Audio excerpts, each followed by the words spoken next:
Hello guys, চলে এসেছি আরো নতুন একটি মিনি ব্লগ নিয়ে।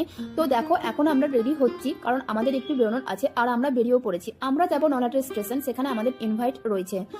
তো আমার বাড়ি থেকে নলাটা স্টেশন খুবই কাছে, মাত্র 2 মিনিটের মতো রাস্তা। তো আমরা এখন রেল গেট পার করলাম, এখন আমরা এসে পৌঁছে গেছি নলাটা স্টেশনে। নলাটা স্টেশনটা কিন্তু ভীষণই বড়। তো আমরা যাব 1 নম্বর প্ল্যাটফর্মে। সেখান থেকে আমাদেরকে যেতে হবে দোতলায় প্যানেল রুমে। প্যানেল রুমে ওর পাপা রয়েছে, ওর পাপা তারপর আমাদেরকে নিয়ে যাবে বড়বাবুর কোয়ার্টারে, কারণ সেখানে খাওয়া দাওয়ার আয়োজন করা হয়েছিল। আর এই দেখো, এটা হচ্ছে নলাটা স্টেশনের প্যানেল রুম। ওরা দুজন কাজে ব্যস্ত, স্টেশন মাস্টার আর আমার ছেলে হচ্ছে দৌড়াতে ব্যস্ত।